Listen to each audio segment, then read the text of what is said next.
Hey you guys, this is the Couplings Fire podcast. Here's a couple of things you might need to know or maybe you just forgot. I'm Taylor, a volunteer firefighter and also a firewife to my favorite firefighter.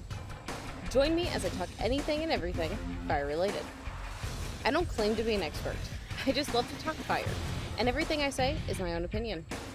My goal? To inspire anyone listening to take the steps to bettering their department, however they can. Let's get on to the episode. It's time for another episode of The Taylor Files. Hey you guys, what's up? I am enjoying the gorgeous weather here that we're having in Nebraska. My goodness. It is maybe high of 80, 83 today, right? And it's September 1st. So the wind that's coming through right now is a nice cool wind. It's not the hot stuff we had for most of the summer and August and stuff. Ugh. I am a fall girl, let me tell you. I love wearing my sweatshirts. I love everything about fall. I love the crisp, cool air about it. I kind of love how kids go back to school. I'm not against kids, right? Kids are great. They are, but I don't have any of my own yet, and I don't know. Sometimes it's nice to kind of get a break from them around town, too. You understand, right? That's not bad of me. So if you hear a little bit of natural noises and whatnot, that's what it's about. I'm hanging out outside today because I really felt like it. So first of all, happy Halloween to everybody. This is the first chance that I can say that. My Halloween season officially runs from September 1st to November 30th. And you heard that correctly. I guess maybe not necessarily November 30th, pretty much like the weekend after Thanksgiving. So Halloween is celebrated way too short, right? The whole celebration is just way too short. I love Halloween so much.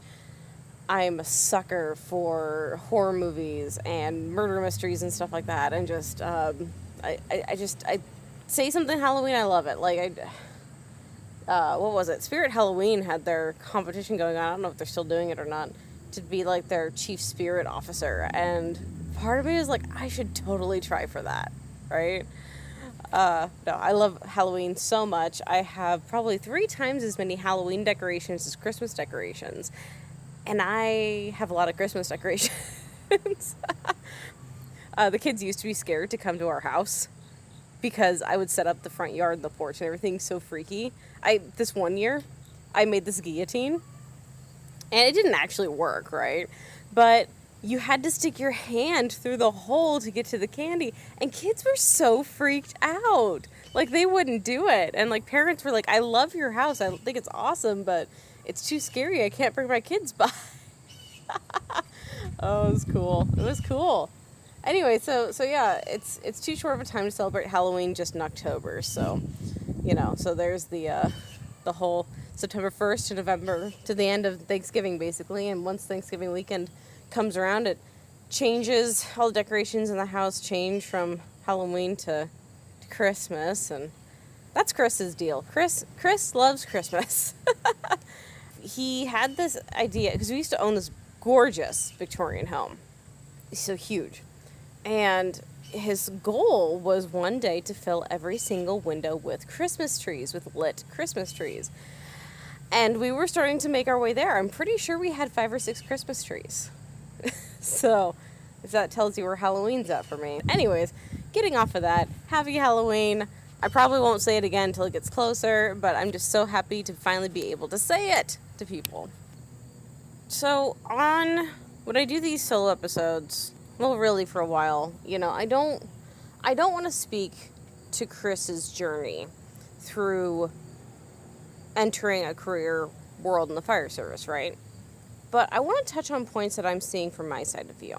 Just because I don't think you hear often enough out there, us as first responders, the actual first responders, don't hear the take that our spouses go through. We might hear it from our direct spouse, husband, wife, whatever, right? But we don't necessarily hear it from others. So I wanted to kind of take this time to kind of just kind of recap. It's been a week since Chris has started Academy, and I've learned a lot. Let me tell you. I used to be... So you guys, if you haven't followed my journey in this podcast from the very beginning, if you haven't been listening to it from the very beginning, here's a quick recap for you. Basically, Chris and I we were friends in high school. We ended up getting married, dating and married and everything, actually, after he moved away, which is hilarious how that all worked out. Anyways, I had nothing really to do, and he was finally on the fire department for volunteer-wise, right? So I ended up getting on as an auxiliary member. And what an auxiliary member meant in that department was it was actually the spouses of the firefighters. They were the support system for the fire department. So when it comes to, bringing them food on scene or helping them out with different events and stuff, if they really need it, they would do other community projects, things for the community and for the nursing homes in town. So that's kind of what the auxiliary did. So I was on there for a little while before joining the fire department. And so I started out as a quote-unquote fire wife first, right? Then I got caught with the fire bug after taking pictures for the fire department for a while, and I actually became a full-fledged firefighter myself. So I've been doing just the regular firefighter thing as a volunteer since 2013, I think, if I remember right, 2013. So it's been a while, that's been 8 years. So going back to right now where I'm in between departments, as you guys kind of heard last episode, that whole situation there, and Chris is going through Academy, I'm back to square one again, which is being a firewife, and there's nothing wrong with that at all. I commend you, other spouses who have dealt with it for a while, because holy crap, I thought I was prepared. I thought it's gonna be super easy, and I was like, I'm good to go. We're going through, we had this meet and greet thing with the department before it all started, and they were talking to other spouses and family and what to expect. I'm like, I'm good. I know all this stuff, I've been in this world. I know what they deal with. I know, I'm probably the one to best understand what they deal with while I'm not actually there with them, right? I'm prepped. I'm fine. I won't have a problem adjusting to this. Well, I've had a big problem adjusting to it. It's getting better this week because I put in some kind of new rules for myself in place, and I'm working on a schedule. We'll get into that here in a second. So how do I want to start this? I'm used to seeing Chris every single day, right? And I still do right now, because Academy, it's not like he's staying overnight. But he is gone. Let's see, we wake up at 4:45 in the morning. He leaves for Academy at 5:45. And then he gets back about 5:45. It's a 12-hour difference. Not bad. And technically, yes, I have the rest of the night with him. But for the night, we are quickly making supper.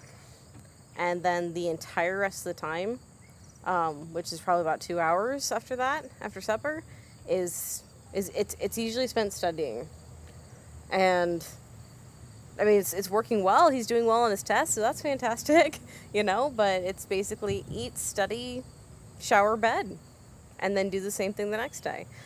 So it's interesting to get used to, because we really don't have a lot of time during the weeknights to talk to each other, to catch up like we used to do. I used to see him, he'd leave for work at 8, come home for lunch over the noon hour. We had the entire noon hour together. And then he'd come home at 6, and we'd have the entire night. And we'd probably go to bed at like 10 to 11 at night, So it's a big change that I wasn't prepared for quite mentally yet, even though I told myself I was. So going through it last week was a sticker shock to that. And when he finally got home on Friday evening, I felt so needy. I felt like I clung to him like a koala bear. That's exactly how I felt like. I felt like a koala bear hanging on to him. And I kept hold of him the entire night, and over the weekend it got better, and it got back to almost normal. And then back into Monday, same thing again, right? So this week I have some plans. It's been going well. It's Wednesday, so I'm a lot more sane. I think, first of all, because I know what to expect, right? And second off, I've put into a schedule that really makes sense for me. So since I have my own business at the moment, I currently actually work from about 6 o'clock in the morning to somewhere around anywhere between 1 and 3 in the afternoon, depending on what projects I have that day. And then from there, right now I'm taking time out to record this podcast, actually. After that, I will take about an hour to an hour and a half to work out and get that done. Cool down for a little bit from that, and then make supper and have supper done in time for him to be home from work. So basically any free time I kind of have in my day, I try to shove in between the 1 o'clock and 3:30 time range to do anything else I need to do. Then when he gets home, I've actually been helping him study for a couple different reasons. First of all, I spend more time with him that way, and I like my husband. I really do. I enjoy spending time with him. It's been the two of us taking on the world for the last 9 years, almost 9 years now, and I can't imagine life without him. So I spend as much time as I can with him when he's home. So of course there's that. Second of all, I want to learn all of the technical stuff when it comes to the firefighter 1 things that he's actually going through right now, because I love learning, and I've never actually been through a firefighter 1 class. I want to, and I know after this I will be 100% prepped and primed, and I can soar through a firefighter 1 class hopefully pretty easy after this. So it'll be really nice to kind of have that extra studying and everything done beforehand. And third, I drill him pretty dang good on the quizzing of stuff in the book. So it's funny, he'll go through the test prep book, and then I'll actually go through the book and ask him different questions, different ways and stuff. And he's like, I get way more out of you quizzing me. I ask him the hard questions, and I ask him things different ways. So apparently it works. I don't know. Sounds like he gets a kick out of when I actually help. Sometimes I actually help read the chapters to him too, because it's different than him just reading it, because that gets boring. So there's this one thing. So he's going through building construction, and there was one roof that's called a mansard roof. We're trying to figure out how in the heck are you supposed to remember that? And I'm just like, man, this is hard, because I was just trying to make fun, and that's literally how he remembers it now, And then there's a type of roof shape or whatever that looks like a classic old barn, not the classic, that's a gambrel, right? But you have the other one that kind of looks like a barn with a second layer or whatever in it, or an old schoolhouse or something, like you think of a red schoolhouse with a bell up top, right? It's called a lantern. And I was like, how in the heck are you supposed to remember that? Well, to me it kind of reminds me of a barn or something like that, right? And so if you think of a barn, you think of a cow, you think of the Chicago fire, and then you think of a cow kicking a lantern to start the Chicago fire. I mean, it totally doesn't quite make sense, right? It's whatever, but it's something so far out there that it actually helps him remember what it is. So that's the way I like to study. I don't know. I was going to go on to a different type of episode today, actually, right? Because I really had something else I wanted to talk about, but I'm really liking this conversation, though, about dealing with a spouse starting academy from the opposite end. And I think I want to dive into that more. Oh no, we have stupid blue jays around here. Oof. So if you, they're pretty, don't get me wrong, I love them, they're gorgeous, but especially the mamas, they get really territorial. So if you hear a bunch of caw, cacaing here, it's the blue jay. At our old place, we used to have a few cardinals. Those were, they loved our tree out in front of our yard. So yeah, I want to dive into going back to the role of just a quote unquote fire wife now. And a couple of just thoughts with that, because why not? I mean, no one's here to stop me. It is hard. It's very hard not seeing your significant other often enough.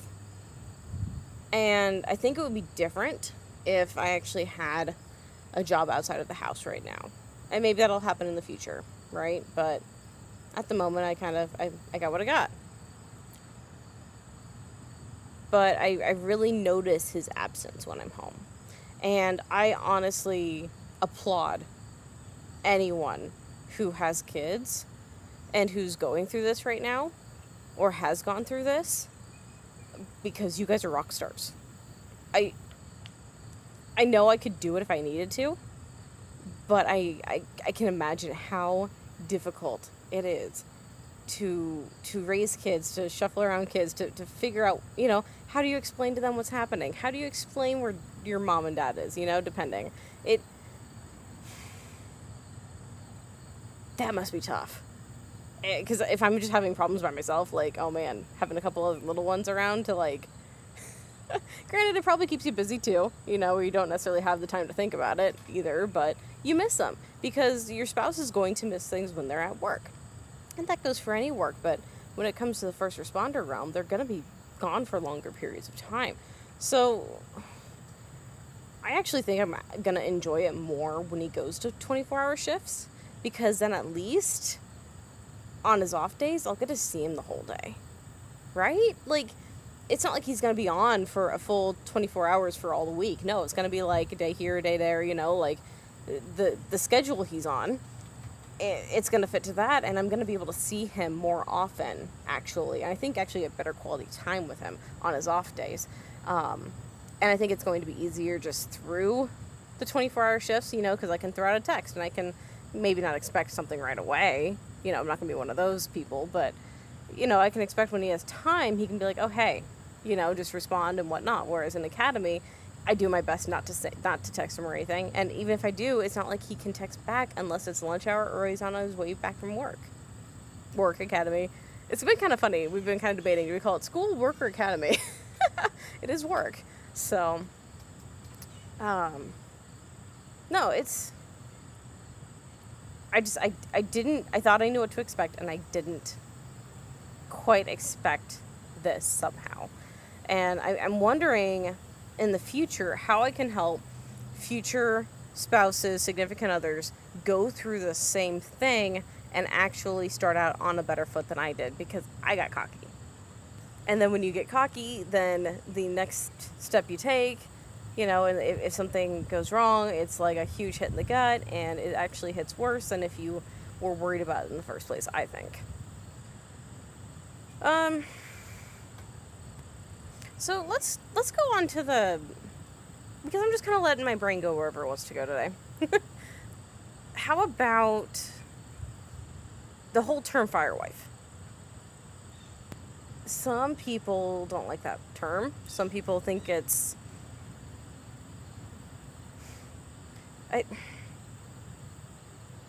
I don't know if you can hear the frustration in my voice trying to find the right words, because I want to be able to say what I mean, and sometimes it's hard to find the right words to do that. Some people think that you put too much stock into your... I'm going to say husband. I know it's significant other. I know it can go both ways. I get that. Just from here on out, you know what I mean. I respect everybody who's on the job, every spouse that's there with them, just whatnot. But I don't want to have to think too much about trying to make sure I'm 100% politically correct and forget my train of thought and where I want the stuff to go. So, precursor. I'm going to say husbands, okay? So's you know. So, some people think that taking on the term firewife is very possessive almost of their husband's occupation, and that they shouldn't be doing it. And how, it's like, well, you're not the one in that profession, so you should not be taking on that public service kind of name almost. along with that, there may be the same people or other people see it as you don't value yourself enough to think of yourself other than what your husband does for a living. And you feel the need to define yourself off of that. I understand to a point, because I am the same way too, to a point. I feel like I'm split down the middle, as it tends to be with a lot of things. I don't love calling myself a fire wife. I feel like it's more, it makes more sense now since he's career and I'm volunteer. But I don't think it diminishes who the wife thinks she is. She could be a super fantastic, like seriously, get after it, stay-at-home mother, right? There is nothing wrong with that at all. That was actually half of my plan before we moved, was to, I had my own business, yes, but my plan was to try to, be at home with the kids. That's why I had my own business. That was my long-term goal. That was my version of success, is to be able to have a stable enough income to then be able to kind of work part-time from home and to have kids at home that I'm watching over and possibly homeschool and things like that. That was my plan. There's nothing wrong with doing that at all. I commend everybody for doing that. But then you could also be a kick-butt businesswoman. You could either have your own business, you could have your own storefront, maybe. What if you're actually brick and mortar, right? What if you just work in an office for somebody else doing other things? There's so many other things you can do, but you can still be proud of that whole firewife name. I don't think there's anything wrong with that. I think it's taking pride and love and wanting to be a part of the fire family that is and should be in every firehouse. Your husband, again, refer back to the political correctness spiel a little bit ago. Your husband risks his life to go and help people every day. First of all, you should be proud of that. I know you are, but you should be. Second of all,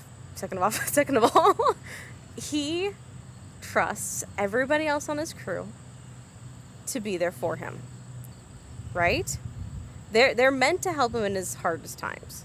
They're meant to be there to pick him up. They spend 24 hours a day with him whenever he's on shift. They become a second family, and they're supposed to. That's how they trust each other. That's how they work the best together. Because they spend so much time and they end up bonding. You, as a wife, need to trust his crew just as much, if not even more. Because they're the ones who are going to make sure that your husband comes back safe at the end of the shift. This may start seeming scatterbrained. I am not gonna lie. Whoops. I don't have any notes. I wasn't planning on talking about this. This wasn't what the episode was supposed to be. So yeah, so if I keep coming back saying the same points, or if I get lost or trail off or whatever, this is just wherever it wants to go. Some days you just need to get things off your chest.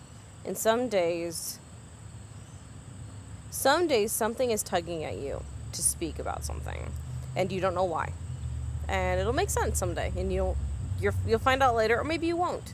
Maybe this helps somebody, and I'm never going to hear about it. Or maybe it helps somebody, and I hear about it the next day. That'd be awesome.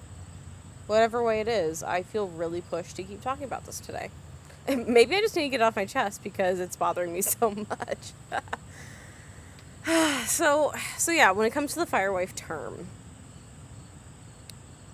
I get why people are so down on it, because you should have your own identity. But I think people care too much about their own identity, and they aren't always... I don't know, I feel like there needs to be a balance, like everything in life, right? I feel like you shouldn't be 100%, I'm firewife, 24 hours a day, all the time, 7 days a week, probably not. You have a life, you have responsibilities to do, you probably have other things, or a career, or kids, or whatever, other interests. that are a part of you. You are not just one thing, but that doesn't mean you can't shout it loud and proud when you mean it. So maybe that conversation doesn't help out at all. I don't know. It is awkward for me to go back to saying fire wife, though. But that's the best way to describe me sometimes to people in certain situations. I mean, it's just like, how it was around the old stuff at the old fire department Chris and I were on, and it's going to be the same thing here. I'm going to be Chris's wife. That's how it's going to be. And I'm okay with that because I love him and he deserves everything he's been working hard for. But that's what I'm going to be known as. And then in my circles of things where I'm, more known and whatnot, he's going to be referred to as Taylor's husband. So there's give and take there. And even if you're a stay-at-home mom, you're still going to have that too. It's still going to be, oh, that's so-and-so's husband instead of so-and-so's wife. Right? I don't know where I was going with that. So I finally understand, after years of seeing posts on social media and stuff and talk from other wives about how when family or friends or someone asks them to do stuff on days their husbands have off of work, and they just get floored by it. They don't understand. And oh geez. Not gonna lie, a spider scared the crap out of me. I didn't light the house on fire. Oh my goodness, wouldn't that be the most hilarious way to meet people from the fire department here? No, I'm not gonna do it, but that'd be freaking hilarious. Okay, where was I? Oh yeah, so I keep seeing posts and stuff about how women are floored, the wives are floored, about how people are asking them to do things on non-shift days. And I never quite understood it. I'm like, why does it matter? I understand you want to spend time with your husband, I do. But why does it really matter so much that they're asking you to go out on a girls' night on a shift day? Oh, dude. Oh, dude, I get it now. I get it. And it did not take me very long. Because my mother, I love her very, very much. Right? But she was asking me to go to kind of this girls' night out only thing at the end of the month. And it's on a Saturday. Which is fine in normal cases. But that's one of Chris's days off from academy. And where you guys heard before, where we basically don't really interact with each other on the weeknights. We don't get time to actually talk about anything. It's a quick 10-minute rundown or less of our day, and then it's just quick studying, right? So when it's, when someone comes to me, even if it wasn't her, if it was anybody, it doesn't matter who it was, right? Ask me to take off a day and leave and not be around Chris when I could, especially when it's for a long period of time, because this probably would be a total of 6-ish hours long of a thing. That's a lot, and that's hard to do. And I did have to turn her down on it. And I said, if there's something during the week or during his academy days, I am more than happy. That's fine. He can on one night study alone or something if he needs to or something like that, right? I don't mind that. But when it's on his off day, when we can actually spend time together and connect and enjoy each other's company, if I can't do something with Chris, if we're not going together, I'm probably not going to do it.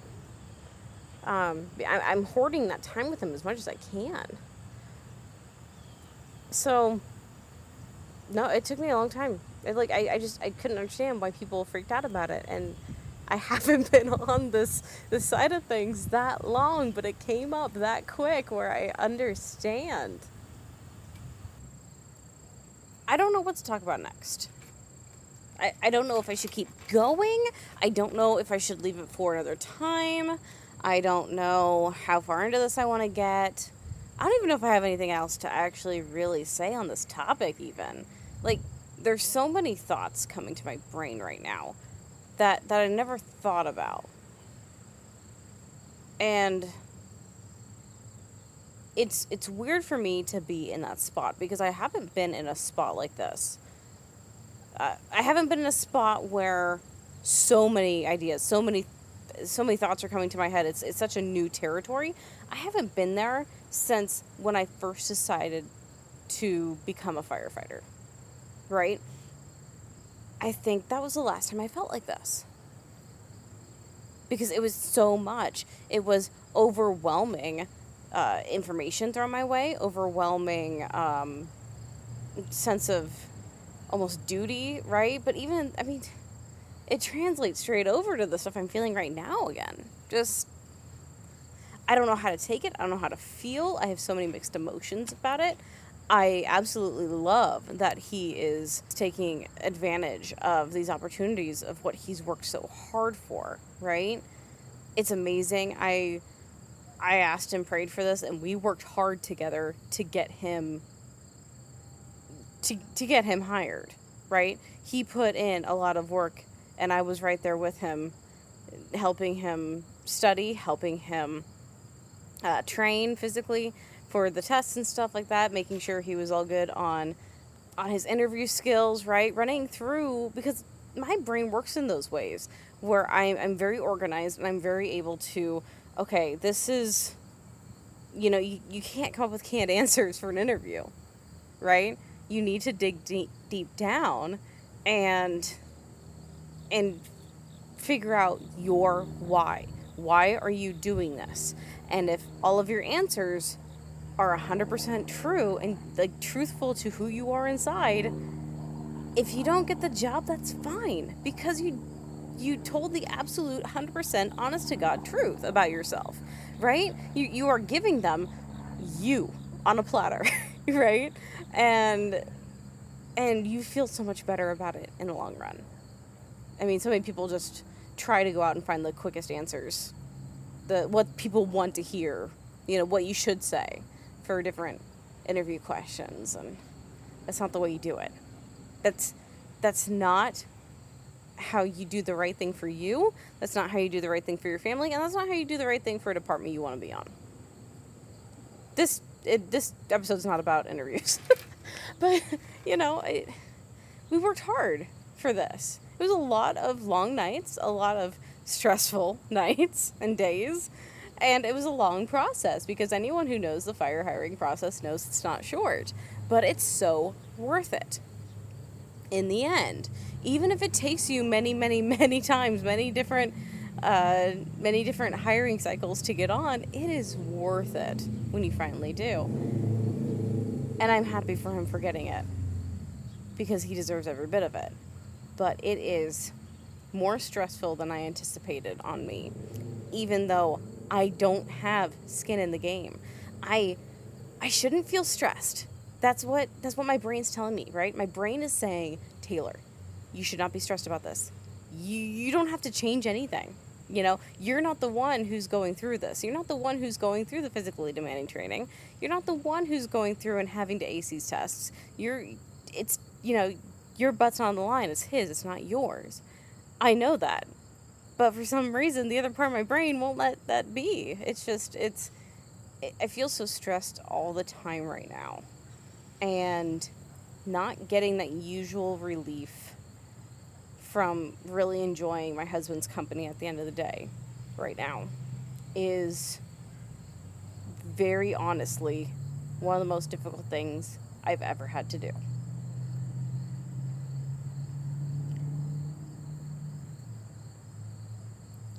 And I know there's going to be people out there who have gone through this before, or who are in other situations, and they're going to not understand how I'm taking it so hard. They're going to just be like, they're going to think I'm weak, and they're going to think I'm selfish, D, all of the above. I don't care what they think, because I think there's got to be at least somebody out there, or somebody who knows somebody who's feeling like this right now, or a firefighter whose husband or wife is at home not knowing that they may feel this exact same way. And it's funny because I've talked to Chris about this a little bit, but I don't think I've gotten down to the raw emotion of it at the same time. I've tried to keep it more lighthearted and more conversational, and just kind of informing him what's going on and kind of how I'm feeling, because as you guys have heard me talk before, communication. If I'm having a bad day, if I'm having a bad time with this, he needs to know that. But I don't think I've gone down this much of an emotional road with it as I am with you guys right now. But if you are feeling this way, like I am, it doesn't matter if you didn't feel it right away. It doesn't make your feelings any less validated, because maybe something new happened, or maybe something just finally clicked in your brain that made you start freaking out. I don't know what it is, but you need to talk to your spouse, to your significant other, whatever, and get down to these raw emotions with them. And let them see that. Because that is why you are together. You are not there just simply to have someone to cohabitate with. That's not the point of a marriage. That's not the point of a relationship. You are there to be each other's stronghold every day and help each other through problems. And even though they're the ones who are out and doing the hard job, the quote-unquote hard job, the more meaningful thing, you need to know that your struggles still matter. And they matter just as much. Don't let anyone tell you that your struggles don't matter just as much. Yes, you didn't hold the hand of a kid as he died in a tragic car accident, but you still had a hard day. There's always going to be something that's going to trump it out with first responders, right? And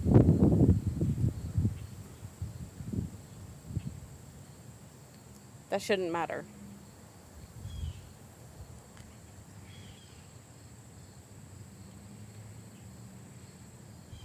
So, communication. It is the utmost priority. Utmost. Don't string each other along. Don't don't fake being happy. Be happy if you're happy. Be sad if you're sad. I mean, try to make the most of every moment, right? You're not going to try to be sad all the time. Try to be excited when they're around, because you do want the time you spend spend with them to be meaningful. But you don't have to be fake.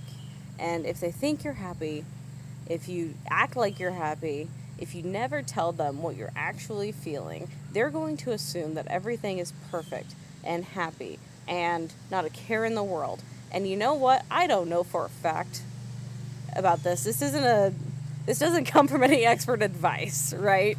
But I have a feeling that is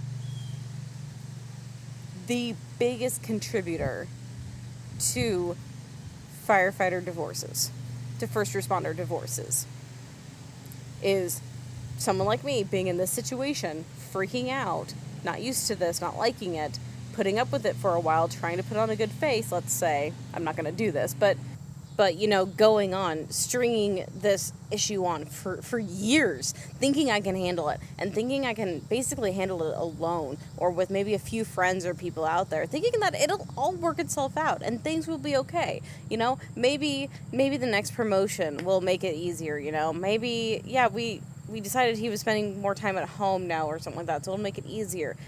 It doesn't make it easier, okay? You're still going to have problems if you don't communicate doing an ugly honesty, right?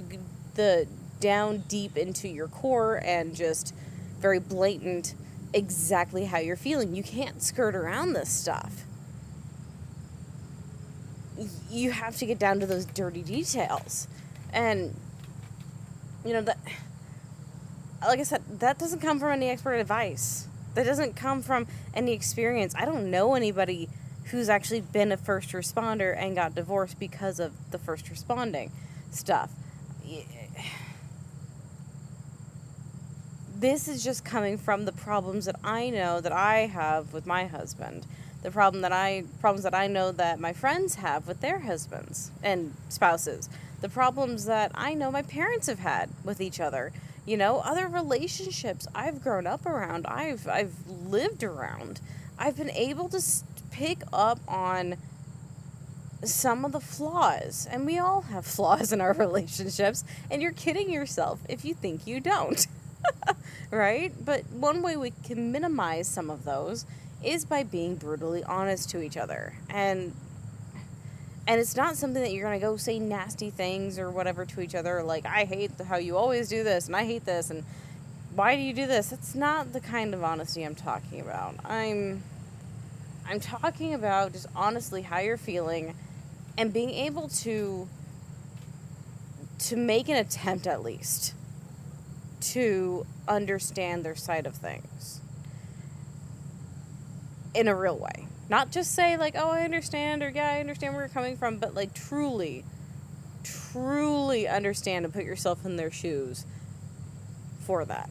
But, I mean, that's a cycle I could see easily happening if Chris and I didn't talk a lot, right? If we hadn't already begun this process or put the standard in place for our marriage where we brutally, honestly tell each other what's going on most of the time, and when we're having problems, I could see us having problems in the future. That sucks saying, because I don't ever want to have problems with my marriage with my husband in the future, ever.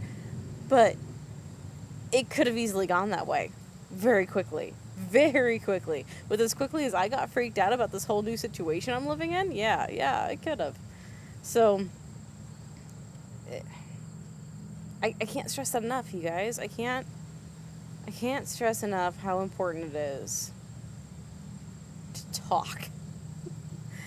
And, I mean, I know ladies, I know spouses, silent treatment. A lot of them love the silent treatment. It doesn't work. They can't read minds. You'd love to think they can, but they can't. I can't even read minds. I can't read Chris's mind.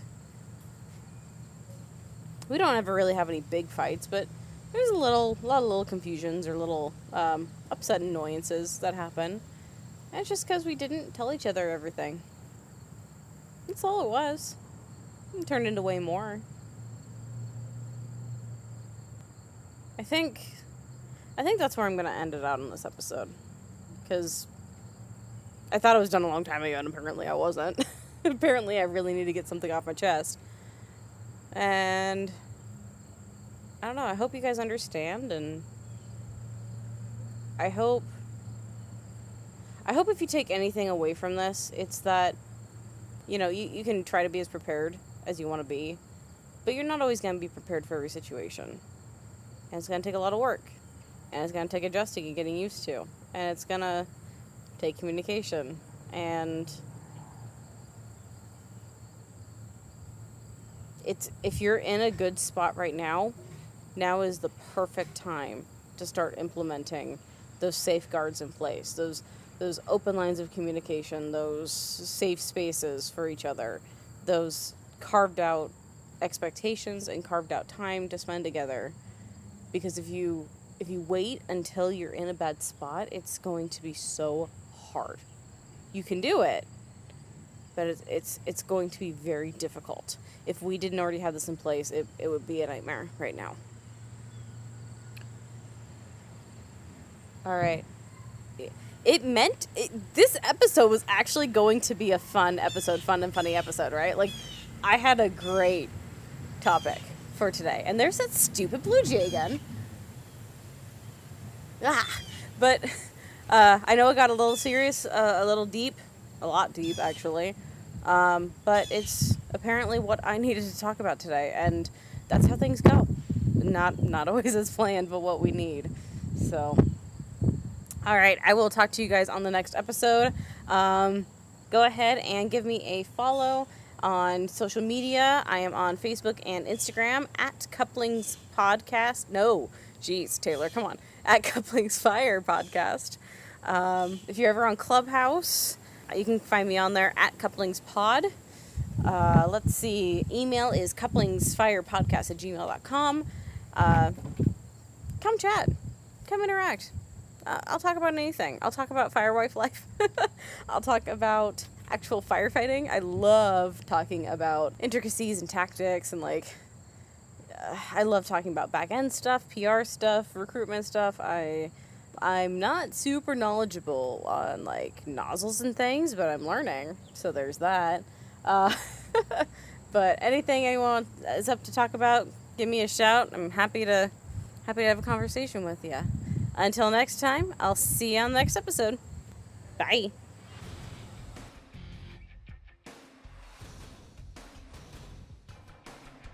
Thanks for coming by and listening to the podcast. I hope you enjoyed it. Be sure to leave a rating and review wherever you're listening. Follow us on Facebook and Instagram at Couplings Fire Podcast. See you next time, everybody.